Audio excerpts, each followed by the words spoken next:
कुटुंब है, परिवार है, फिर वो भी शिक्षित होने लगेगा। क्योंकि अच्छे से समझा लिया, सब प्रकार से शिक्षित कर लिया, अब तो व्यक्ति नहीं मानता। आजकल तो लोग बुढ़ापे तक भी उसको झेलने को तैयार है, रोते भी रहेंगे, कोसते भी रहेंगे, फिर क्या बोलेंगे, क्या कर सकते हैं। अब हमारी किस्मत ऐसे करें, कठोर निर्णय लेने भी जीवन में आने लगा है।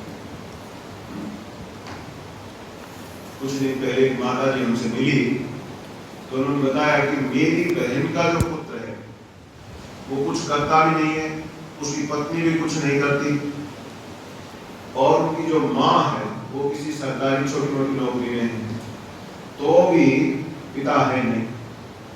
बहू और बेटा मिलके मेरी बहन को पीटते हैं, यहाँ तक के अगर वो एक गिलास दूध भी लेने लगती है तो बहू ऐसे देखने लग जाती है, वो अपने गांव देहात में कड़वाल भैंस की तरह से फिर इसे मार डालेगी, क्यों ले रही है दूध, क्या करेगी दूध पी, कहाँ जाना।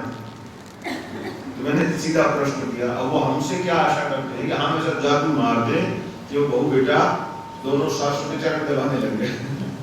हमसे ऐसी आशा करते हैं, लोग ये भूल ही जाते हैं, अरे स्वयं भगवान श्री कृष्ण महाभारत में उपस्थित थे, तो क्या कुंती जी ने कभी कहा कि आप ऐसा कुछ कर दीजिए ना कि ये दुर्योधन भी सुधर जाए, ये भी अपने मिलजुल के साथ चले। कभी ऐसा ऐसी कोई मांग वेद व्यास जी से की गई क्या? नहीं की गई।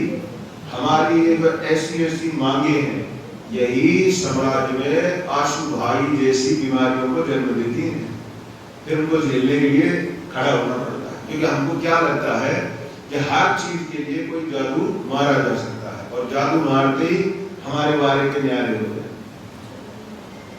आप स्वयं सोचिए, अगर इस प्रकार से कर्म भोग को जड़ से मिटाया जा सकता तो आप चिंतन करके देखिए, न तो मेरे ख्याल राम जी को वन में जाना पड़ता, वशिष्ठ जी से कोई हवन करवा देते कि भाई ये घर का कलह शांत हो जाए, कि कहीं यहीं पर चुप हो जाएगी, वशिष्ठ जी से हवन करा लेते। और वो लोग तो वास्तव में शक्तिशाली ब्रह्म ऋषि लोग थे, सब विद्याओं को बहुत अच्छे से जानते थे। तो लोगों ने वास्तव में धर्म को केवल अपनी इच्छा पूर्ति का साधन मान रखा है। उनकी इच्छा पूर्ति हो तो धर्म धर्म है, और जहां धर्म ने कह दिया कि नहीं बेकार, कुछ नहीं, सब फालतू की बात है, कहीं कुछ नहीं होता है, सब ऐसे ढकोसला वाली है ना। यही संस्कार हम बच्चों में भी डालते हैं, क्या बेटे तेरे अच्छे नंबर आएंगे, मंदिर में जाके हनुमान जी का प्रसाद चढ़ाना। बच्चा सोचता पढ़ने की जरूरत नहीं, हनुमान जी प्रसाद चढ़ा, नंबर ले। अब वहां जब वो नंबर देखता है तो उसके होश उड़ जाते हैं, मारा गया। फिर आके मुझे सब ढकोसला वाले कुछ नहीं होता तुम्हारे हनुमान जी प्रसाद से। फिर हम क्या करें, हम तो बहुत समझाते हैं पर बच्चे आजकल मानते ही नहीं। क्या मनवाए बच्चे से? ये धर्म होता है, जाके मंगलवार लाल चोला चढ़ा ये करते नंबर है, इसीलिए हनुमान जी बस यही काम हनुमान जी कि आपके बच्चों में बढ़िया नंबर दिलवाते रहे, सबकी नौकरी लगवाते रहे, करोड़ों करोड़ों अरबों में बदलवाते रहे, तब तो हनुमान हनुमान है, न बेकार। कैसी मानसिकता हो रही पता नहीं, हमें तो आश्चर्य ही होता है। ये शिव पुराण में भी एक ही शिक्षा है क्या? जाके शिव जी के सिर हो जाओ, ये दे दे हमको, वो दे दे हमको, ये दे दे हमको, वो दे दे। क्या बस धर्म इतना ही है? इससे आगे धर्म में कुछ नहीं बताने, कहने, चर्चा करने, ऐसी बात नहीं। ये सबसे दीन स्थिति है जो व्यक्ति धर्म को केवल अपनी इच्छा पूर्ति का साधन मात्र समझता है। धर्म तो सबसे पहले प्रश्न करता है, को हम, मैं कौन हूं, कुतः आया तो हम, मैं यहाँ कहां से आ गया, इस धरती पर मेरा आने का क्या प्रयोजन, क्यों मुझे यहाँ किसने रख दिया लाके, क्या कारण था, मैं इसी परिवार में क्यों आया, इन्हीं लोगों से मेरा संपर्क क्यों हुआ। ऐसे ऐसे प्रश्नों को जो जन्म देता है और उनके समाधान के लिए फिर जो हम लोगों को भक्ति, योग, ज्ञान, कर्म आदि के उत्तम मार्गों की ओर प्रेरित करता है, ये धर्म का उद्देश्य है। लेकिन हम धर्म नहीं, हमको तो कोई छूमंतर बाबा चाहिए बस। किसी से कहीं आशु भाई, कहीं निर्मल बाबा, कहीं फलाना बाबा, कहीं तंत्र मंत्र यंत्र विज्ञान, कहीं तंत्र मंत्र यंत्र और क्या क्या दुनिया भर के तमाशे है ना। और तंत्र को तो सुनते ही लोगों के मन में लड्डू से पूछते हैं, हाँ अब तो जादूगर मिल गया, अब की बार तो हम जीत जाएगा तो जो जो हमारे दिमाग में जितनी राक्षस प्रवृत्तियां हैं सबको पूरा कर लेंगे। नहीं कुछ दोनों से नीचे रखेंगे। तो कहने का भाव ये है धर्म को जानिए।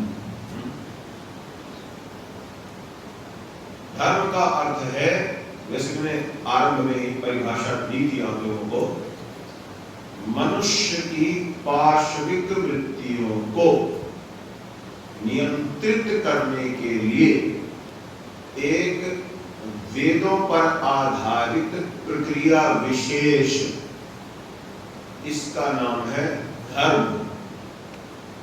मनुष्य की पार्श्विक वृत्तियों को नियंत्रित करने के लिए वेदों पर आधारित अथवा प्रेरित प्रक्रिया, इसका नाम है धर्म। और नए जमाने में क्या शिक्षा है? आस्था। यही धर्म। अब आस्था तो लोग मैंने कहा धर्म को 40 साल वो भी आस्था है। अब उसको बोलो तो इस देश का सुप्रीम कोर्ट आपको जेल में डालेगा। राइट टू रिलीजन, हमारे देश के अंदर ये जो संविधान देता है राइट टू रिलीजन, जानते हैं उसको क्या लिखा हुआ है? पूरा अगर उसका डीपली जाएंगे आप फ्री हैं, you can explain your religion in any way.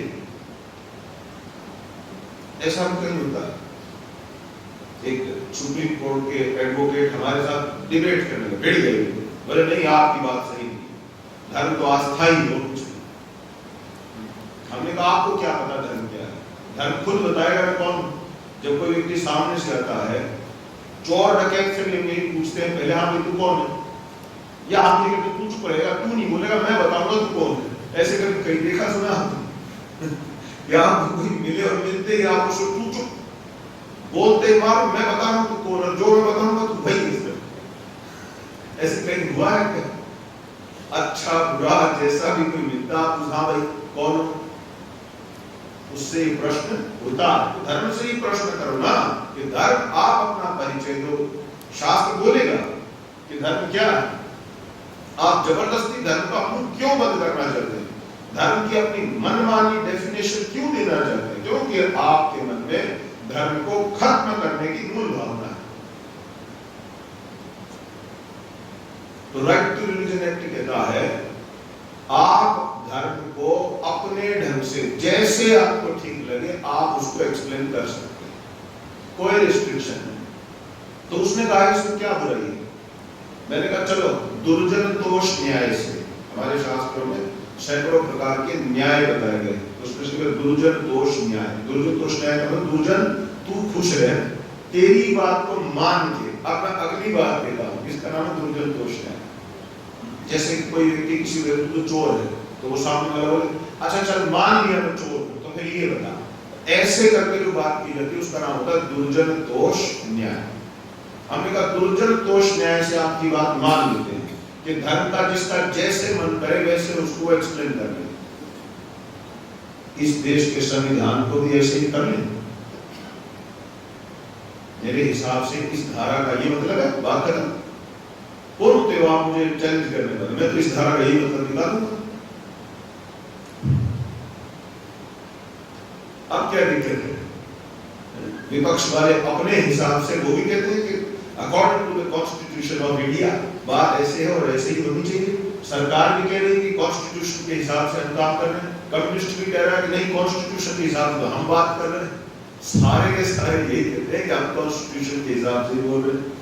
तो कॉन्स्टिट्यूशन क्या कहता है कि इस देश की जो सुप्रीम कोर्ट है वो इस कॉन्स्टिट्यूशन का जिस तरह से एक्सप्लेनेशन यस करेगी वही सही माना जाएगा।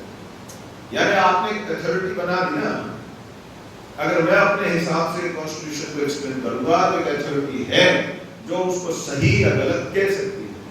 क्यों? हमको भी राइट टू कॉन्स्टिट्यूशन चाहिए। अगर आप राइट टू रिलीजन के फेवर में हैं तो हमको राइट टू कॉन्स्टिट्यूशन दीजिए, जैसे हमारा मन करेगा हम उसको एक्सप्लेन कर लेंगे। नाश हो जाएगा ना, कोई वैल्यू नहीं रहेगी। कोई आदमी कुछ मतलब निकाल कर बैठ जाएगा, कोई कुछ मतलब, देश चल नहीं सकता। यही हाल धर्म का किया गया राइट टू रिलीजन के नाम पर, कि जिसको धर्म का जैसा अर्थ निकालना निकाल लो, कोई उसको उसको चैलेंज नहीं कर सकता। मैं ये नहीं कह सकता कि आपने जो धर्म का अर्थ किया वो गलत है। मतलब अथॉरिटी खत्म कर दो धर्म में। और अथॉरिटी थी कौन? शंकराचार्य, आदि शंकराचार्य और आदि शंकराचार्य की परंपरा का आचार्य, ये सनातन धर्म अथॉरिटी। यहाँ से रिकॉग्निशन मिलना चाहिए कि ये जो एक्सप्लेनेशन किया गया ये सही है या नहीं। अगर वो कहते हैं हाँ, तब तो वो मान्य है, और वो कहेंगे नहीं नहीं आप अपने हिसाब से चीजों को इधर उधर कर रहे हो, तो वो जो व्याख्या है मान्य नहीं होगी। सब जगह यही व्यवस्था है। क्रिश्चियनिटी में अगर कोई अपने ढंग से लग जाए तो अभी पॉप द बेनेडिक्ट सेकंड जो बैठा है वो अथॉरिटी है कि नहीं? अगर वो उधर से कैंसिल कर देगी ना ऐसे कुछ नहीं, तो क्या मान्य होगा? किसी चर्च के द्वारा व्यक्त किया गया बाइबल पर विचार तुरंत निरस्त कर दिया जाएगा। इस्लाम में खलीफा, महात्मा गांधी को शंकराचार्य की पोजीशन की चिंता नहीं थी, लेकिन खलीफा के लिए वो आजादी के आंदोलन को भी साथ जोड़ने को तैयार थे कि तुर्की के अंदर खलीफा दोबारा बहाल होना चाहिए। इसके लिए हमारे लोग खिलाफत आंदोलन करें, और शंकराचार्य को मूर्ख बताइए ये क्या है? तो अथॉरिटी आप किसी भी क्षेत्र में यदि खत्म कर देंगे तो चल नहीं सकता। घर के अंदर क्या हो रहा है? अथॉरिटी है ही नहीं। बच्चे को लगता है मैं सुप्रीम हूँ, दादाजी को लगता है मैं सुप्रीम हूँ, पोते को भी यही लग रहा, पोती को भी यही लग रहा, बहुओं को भी यही लग रहा, बेटों को भी यही लग रहा, सबको ये लगता है लीडर। अब जहाँ सारे बोलेंगे सुनने वाला कोई होगा ही नहीं, तो अब आया ही होगी और क्या होगा। अब ऐसा भी तो होना चाहिए कोई तो सुने और कोई बोले। तो घर में तो चुनाव भी नहीं होता तो भाई 2 साल के लिए तू लीडर, ये 6 महीने के लिए तू ही नेता, तू जैसे चलाएगा वैसे घर चलेगा। वहां तो कोई इलेक्शन जंगल राज हो गया। तो इसलिए घरों में हाहाकार की स्थिति। तो आपने जिसका नाश करना हो उस व्यवस्था की जो अथॉरिटी है उसको खत्म कर दीजिए, वो अपने आप नष्ट हो जाएगा। तो हिंदू धर्म में सबसे पहली चोट तो की गई हिंदू धर्म के अथॉरिटी पर, शंकराचार्य पर चोट कर दी। 1 नंबर 2, हिंदू धर्म का जो बेस कॉन्स्टिट्यूशन शास्त्र, उसको क्या कहेंगे ना ये कुछ नहीं, इसमें दुनिया भर की मिलावट है। और ये पुराण ये तो वैसे ही फालतू की किताब है, वेद में कुछ बात है, तो वेद को कोई खोले पल्ले कुछ पढ़ता नहीं तो कभी पता क्या है।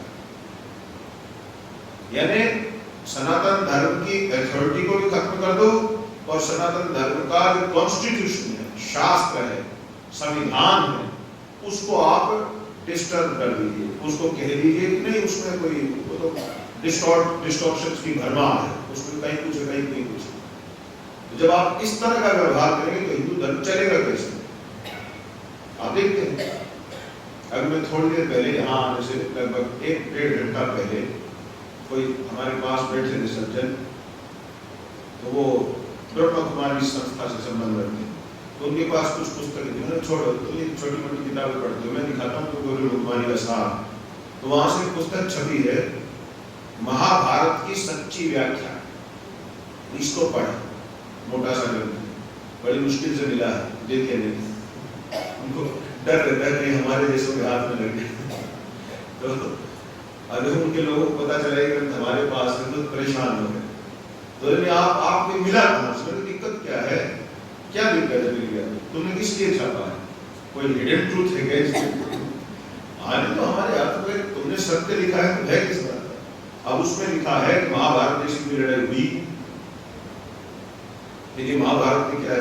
वो तो ऐसे जैसे उपन्यास नहीं होते हैं, अच्छी कहानी है, अच्छे अच्छे पात्र हैं, बढ़िया कैरेक्टर हैं, सिर्फ इसलिए है कि आपको अच्छी शिक्षा दी जा सके। इसको आप एक वास्तविक इतिहास की तरह मत लीजिए कि सही में ऐसा कोई कहानी कभी हुई है। अब ये क्या है? आपको कैसे पता चला कि कॉमिक्स अच्छी वाली पॉजिटिव थिंकिंग देने वाली कॉमिक्स, ये आपको पता कैसे चला? तो उनको खुद नहीं पता। ये जितनी धार्मिक संस्थाएं आज होते हैं ज्यादातर कैसेट्स निकल रहे हैं, पहले होती थी ना कैसेट, आजकल कैसेट, तो उस तरह से इनको खुद नहीं पता कि इनको इनके ऊपर बैठे हुए कम्युनिस्ट लोग हैं, वो इनमें वो मटेरियल जो है वो रिकॉर्ड करते हैं और ये खाली बजते रहते हैं, क्योंकि गुरु परंपराओं से इनका दूर दूर तक कोई संबंध नहीं। तो सनातन धर्म की रक्षा अगर करनी है तो मैं आप सबसे प्रार्थना करूंगा आप में से कई लोग बुद्धिमान हैं, आप प्रतिदिन नोट्स बनाते हैं, जैसे सबको बनाने चाहिए, क्योंकि हम साधारण बातें नहीं कर रहे, बहुत गहरी बात कर रहे हैं। एक पुस्तक का नाम बता रहा हूं, हो सके तो शिव पुराण के साथ साथ इसको भी कोई वितरण कराए। यहाँ बहुत महत्वपूर्ण ग्रंथ है। इस पुस्तक का नाम है मार्क्सवाद और रामराज्य। इसके लेखक हमारे दादा गुरु, मध्य में आप फोटो देख सकते हैं, धर्म सम्राट स्वामी श्री कृपात्री महाराज। अगर आप सही में चाहते हैं कि भारत में धर्म राज्य होना चाहिए, तो मैं आप लोगों से विनती करता हूं, इस ग्रंथ में से एक बार में तो नहीं पल्ले पड़ेगा, 3-4 बार इसमें से निकलिए, बहुत गंभीरता से सूक्ष्म दृष्टि से इसका अभ्यास कीजिए। और हमारा तो ये भी सुझाव है, जैसे हम पुराणों पर यहाँ कथा रखते हैं, क्यों ना हम राष्ट्र और धर्म इस विषय पर कोई 7 दिन या 10 दिन का एक कार्यक्रम रखें कि राष्ट्र और धर्म इनमें क्या संबंध है। आधुनिक शिक्षा लिखी की शिक्षा पर आधारित है। वो कहता है राजनीति को धर्म से अलग रखो। और नए जमाने के पढ़े लिखे, चाहे वो यूनिवर्सिटी के राजनीति के छात्र हैं अथवा प्रोफेसर, से उस एग्री करते हैं, हाँ राजनीति और धर्म को अलग रखो, नहीं तो फिर वो अखेड़ा खड़ा हो जाता है। राजनीति धर्म को अलग कर दीजिए, शिक्षा से धर्म को अलग कर दीजिए, विवाह में से धर्म निकाल के फेंक दीजिए, परिवार में से धर्म निकाल के फेंक दीजिए। ये धर्म बेचारा जाए कहाँ? कोई ये भी तो बताओ। परीक्षित महाराज के समय में कलयुग को राजनीति से लात मार के निकाला, परिवार से उसको लात मार के निकाला, राज्य से उसको लात मार के निकाला। आज वो गति धर्म की हो रही है। हर जगह से धर्म दूर, इसको दूर बेटा, इसका क्या है? आप धर्म पर तो मजबूती से बात कीजिए, आप तो कट्टर हैं, आप तो कट्टर हैं, यू आर फंडामेंटलिस्ट। तो फंडामेंटलिस्ट होना बुरी बात है क्या? आधारभूत सिद्धांतों को दृढ़ता से धारण करना ये दोष है क्या? मैं दृढ़ता से इस बात पर अडिग हूं कि धर्मशास्त्र मान्य है, धर्मशास्त्र पर आधारित ही धर्म है। क्या ये कोई दोष है? पता नहीं इसमें क्या दोष नजर आता है। कट्टर तो आप हैं, अत्यंत मधुर शब्दों में सत्य का शुद्ध मार्ग सामने है, पर आप उसे स्वीकार नहीं करना चाहते। धर्मनिरपेक्षता के नाम पर धर्मनिरपेक्ष होने में क्या लाभ है? धर्मनिरपेक्ष शब्द का अर्थ क्या है? कितने कोई बहुत अधिक लोग नहीं जानते। धर्मनिरपेक्ष का अर्थ ये है कि हमें धर्म से कोई मतलब नहीं, सीधे शब्दों में कहो, घुमा फिरा के लंबी चौड़ी एक्सप्लेनेशन जरूरी नहीं, धर्म से कोई मतलब नहीं। हमारा विचार है धर्म सापेक्ष राजनीति होनी चाहिए। धर्मनिरपेक्ष वही होगा या तो उसे ये नहीं पता कि धर्म क्या है, या फिर वो स्वयं में धर्मद्रोही है, या तो जिसे धर्म की जानकारी नहीं है या धर्मद्रोही। दो ही स्थिति में व्यक्ति धर्मनिरपेक्ष हो सकता है, अन्यथा वो धर्म सापेक्ष ही होना चाहिए।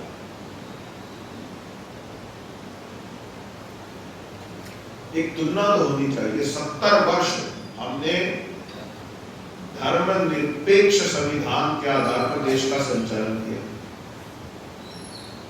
हमने चंद्रगुप्त के राज्य को भी संचालित किया धर्म सापेक्ष चिंतन के साथ, चाणक्य जैसे महात्माओं के साथ। तो क्या एक कंपैरेटिव स्टडी नहीं होनी चाहिए कि भाई इन 50-60 वर्षों में भारत क्या से क्या बना? और इसी तरह से चंद्रगुप्त मौर्य के राज्य में भारत चाणक्य के अर्थशास्त्र का पालन करते हुए क्या से क्या बना, वो इतिहास तो उपलब्ध है और सर्वमान्य है। उसमें तो कोई आपत्ति भी नहीं करेगा कि तो कॉमिक्स बुक्स पढ़ रहे हैं। तो कंपैरेटिव स्टडी की जरूरत है या नहीं? होनी चाहिए। क्योंकि तुलना आप करते हैं कि अमेरिका में यहां से यहां पहुंचे, फ्रांस में यहां से ये हो गया, चाइना में ये हो गया। कभी कभार आप एक बात पर विचार कीजिए कि तुलना, देखिए एक साइकोलॉजी का सिद्धांत है, मनोविज्ञान है। आप एक व्यक्ति, एक बच्चे को ले लीजिए, ज्यादा गहराई ना दें, एक बालक के पाठ पढ़ाई लिखाई की तुलना अगर आप दूसरे छात्र से करने लग जाते हैं तो क्या वो बालक अच्छे से कर पाता है? कभी कभी तो डिप्रेशन स्टेट आ जाता है। क्यों? क्योंकि उसकी ऊर्जा अपने कार्य पर कम और इस बात पर अधिक रहती है कि पता नहीं दूसरा आदमी में से ज्यादा करके तो मैं फिर पीछे रह जाऊंगा। तो दूसरे बालकों के साथ जैसे ही आप किसी की तुलना करते हैं तो खेल बिगड़ जाते हैं। तुलना का सिद्धांत सर्वश्रेष्ठ क्या है? आप अपनी तुलना स्वयं से करिए। इस देश के पुरोधा कई बार इस बात को कह भी देते हैं कि अपनी तुलना अपने आप से कीजिए। अर्थात बेटा तूने पिछले साल कैसा पठन पाठन किया, उससे तुझे इस साल में तुलना करनी, उससे अच्छा तुझे इस बार परफॉर्म करना है। इससे डिप्रेशन नहीं होता, ना द्वेष बढ़ता किसी के साथ। ठीक बात है। आपने अब दूसरे ने अगर अच्छा किया तो उसको कांग्रेचुलेट करो, उसको बधाई दो कि भाई आपने बहुत अच्छा किया। हम प्रे करते हैं कि भगवान आपको इससे अधिक शक्ति दे, लेकिन अपनी तुलना अपने साथ कीजिए, इससे आपका शोधन होगा, आप और आगे बढ़ेंगे। दूसरों की सफलता पर उनको बधाई दीजिए। अब इसी सिद्धांत को हम इस राष्ट्र पर क्यों लागू नहीं कर रहे? भारत की तुलना चीन, अमेरिका, फ्रांस, रूस आदि देशों से करने के स्थान पर उनको कांग्रेचुलेट कीजिए अगर उधर कुछ अच्छा हो रहा है। आप अपनी तुलना अपने ही इतिहास के साथ क्यों नहीं करते?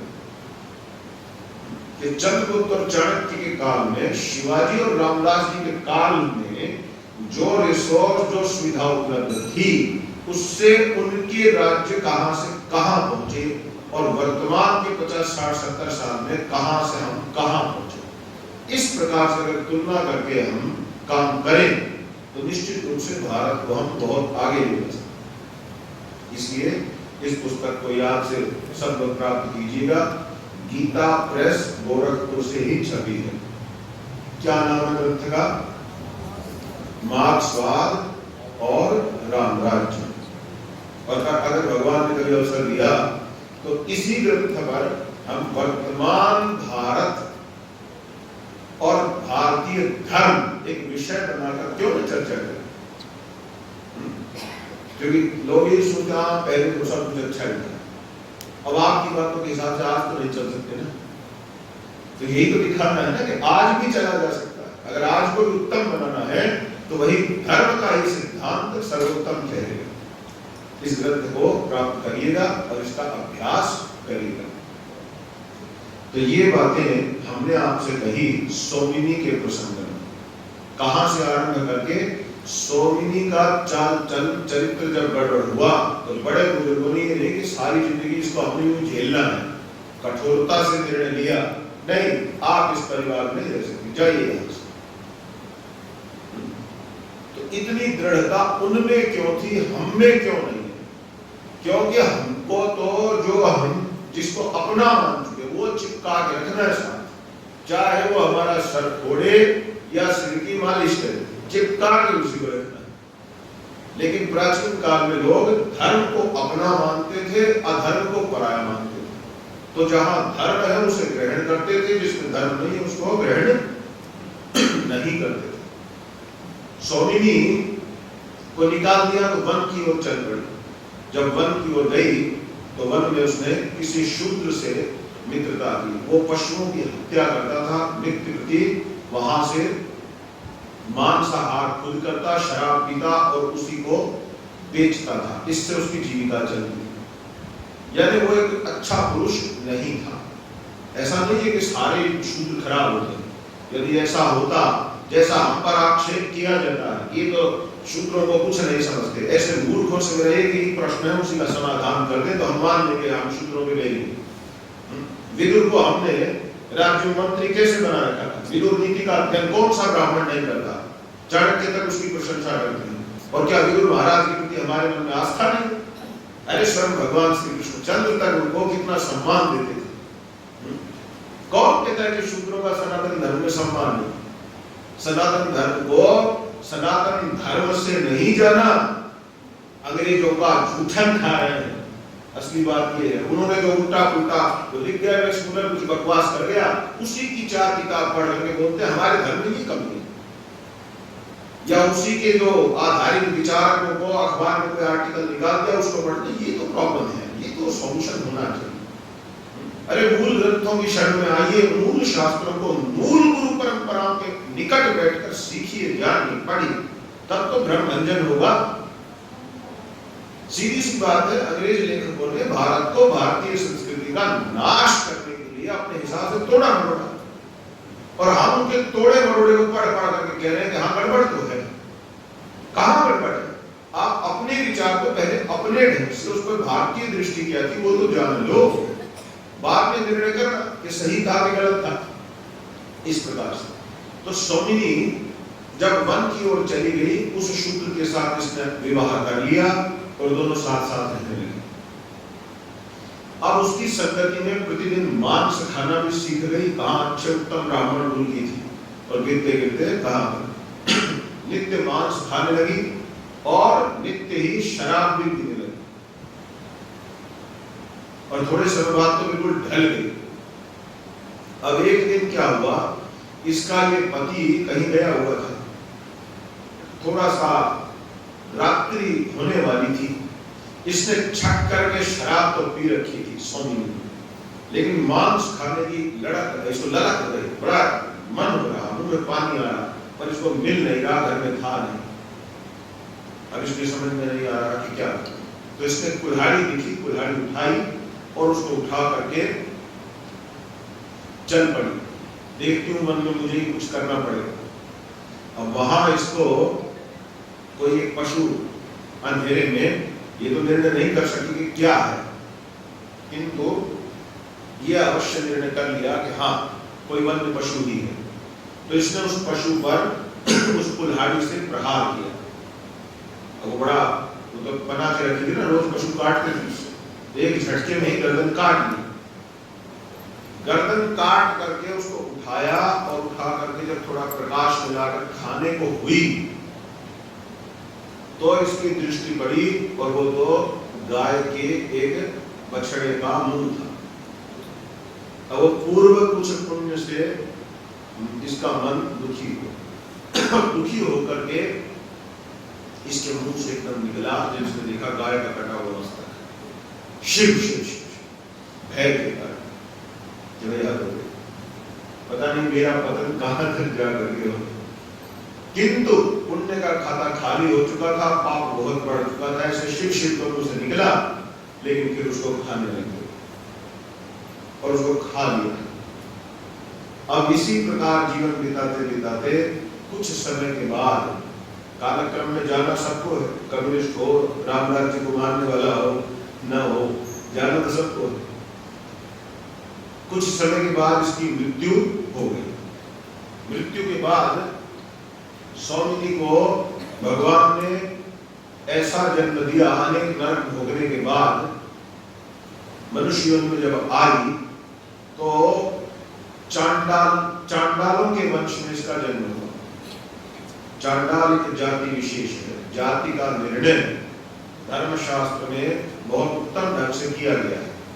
जाति शब्द से ही नफरत हो गई, ऐसी नई जमाने की पढ़ाई है, जाति शब्द बोलते ही तो लोगों को ऐसा लगता है कहां पहुंच गया, कैसी बातें करते। हाँ वो अलग बात है कि उस समंदर के नीचे घुस के वहां दुनिया भर के कीड़े मकोड़ों की प्रजातियों का अध्ययन करने में लगता है, तो मनुष्यों की जातियों पर यदि चर्चा हो जाए तो फिर ये अज्ञानी है, अंधविश्वासी है, मूर्ख है, पागल है, भेदभाव फैला है।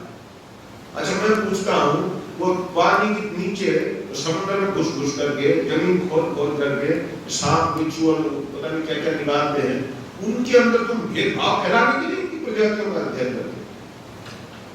सोचिए, वो पूरा डिस्कवरी चैनल इसी को पूरे दुनिया ऐसी वाली मछली फलानी ढिकनी, किस लिए? वो इसलिए अध्ययन करते हैं क्या? वो पशुओं के साथ भगवान है क्या? आपस में भेदभाव पैदा करने के लिए अध्ययन कर रहे हैं क्या प्रजाति?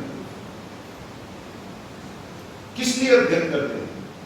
जिससे उस जीव विशेष के स्वाभाविक गुण धर्मों को, उसके नैसर्गिक नेचुरल क्वालिटीज को पकड़ा जा सके और उससे उसी को और अन्यों को कैसे बेनिफिटेड किया जा सकता है, लाभान्वित किया जा सकता है। इस अवधारणा के बल पर वैज्ञानिक लोग विभिन्न प्रजातियों का वृक्ष आदियों में भी अध्ययन करते हैं। ऋषि मुनियों ने भी किया है, उन्होंने मनुष्यों पर भी अध्ययन किया, क्योंकि मनुष्य के वीआईपी है। जब वहां भिन्न भिन्न प्रजाति अथवा जातियां, प्रकृष्ट रूपेण जाति प्रजाति, वो भी एक जाति का ही अध्ययन है, जब वहां जातियों का अध्ययन हो सकता है तो मनुष्य समाज में जातियों का अध्ययन करने में क्या समस्या है। लेकिन ऋषियों ने जाति का अध्ययन करके मनुष्यों को लड़वाने के लिए नहीं किया, बल्कि उसके गुण विशेष, धर्म विशेष, स्वभाव विशेष को समझकर उसको कैसे मार्गदर्शन दिया जाए कि वो स्वयं के लिए, परिवार के लिए, समाज के लिए, राष्ट्र के लिए, देश के लिए एक संपत्ति बन जाए। कहां आप जाति का अध्ययन नहीं करते? जब आप मंदिर के लिए ये माइक्रोफोन खरीद कर लाए होंगे तो क्या आपने ये समझने की कोशिश नहीं की कि भाई इसको किस कंपनी ने बनाया है? अभी जब कपड़ा लेने जाते कोई सा दे दो, सब कपड़े कपड़े ही होते हैं, कपड़ों में कोई फर्क नहीं, कपड़ा कपड़ा है। वो फिल्में देख करके सीख लिया, इसका खून उसका खून, सारे खून लाल होते हैं, मिला के बताओ क्या करते हैं। तो आगे हमारा उत्तर, चढ़ा लो किसी का किसी को, जब कुछ हो जाए। अब क्या होगा? लाल जो है चढ़ा दो, अब वो पीला हो गया, काला हो गया, अब चढ़ाने में क्या दिक्कत है? ना अब तो थोड़ा विचार करना पड़ेगा कि बी पॉजिटिव है कि ओ पॉजिटिव है कि नेगेटिव है, क्या क्यों छोटो नेगेटिव, सब लाल चढ़ाओ, सब खून खून है, उसके शरीर में तो चल रहा था खून, इसके में घुस के क्या करेंगे? ना आप तो गड़बड़ हो सकती है, ऐसे नहीं चढ़ा सकते। क्यों? अब क्या होगा? तो इसलिए ये बालपन के जो तर्क है ये गंभीरता से विचार पूर्वक नहीं लिए गए, शास्त्र संगति से हम दूर हैं। नास्तिकों से सीखेंगे तो वो तो उल्टी शिक्षा देने में बड़े कुशल होते हैं। जब इसको खरीदने जाते हैं इसकी जाति पूछते हैं, जाति अर्थात इसके माता पिता कौन है, अर्थात इसके निर्माता कौन है। क्यों? किसी का भी लो, सब में तो जोर से आवाज सुनाई देती, किसी का मूल्य अधिक, किसी का कम, क्यों है? उनमें कुछ मतलब कम चीज सुनाई देती, आहूजा लिखा है तो क्या हो जाता है? ये कुछ और नहीं, लोकल है, क्या हो, क्यों भाई क्या हो गया? सब में वही धातु लगी है, सबका वही काम है, क्यों भेद करते हो? आप भेदभाव करा रहे हो ये पूछ के कि कौन सी कंपनी का है। जब फोन लेते हो, अरे सब में वही हेलो ही सुनाई देता है, किसमें हेलो का कुछ हलवा सुनाई देता हो बताइए? और सब में जब आप बोलते हो तो वैसे ही सामने वाले को सुनाई देती, क्या कारण है? 50,000 का, 20,000 का, 30,000 का, 10,000 का, क्यों पूछते हो कि कंपनी कौन सी है? क्या हो जाता है? यानी उसके जन्मदाता को जानना चाहते हो, जन्मदाता से उसकी योग्यता को आंकना चाहते हो कि इसका गुणधर्म किस प्रकार का होगा। सर्वत्र वो व्यवहार करेंगे, मनुष्य में नहीं करेंगे। इसीलिए मनुष्य की नस्ल बिल्कुल खराब होती है, राक्षस पैदा होते, सारे के सारे 6 कॉन्टिनेंट्स। किसी की समझ में नहीं आ रहा कि दुनिया में शांति कैसे हो। जैसे सर्वत्र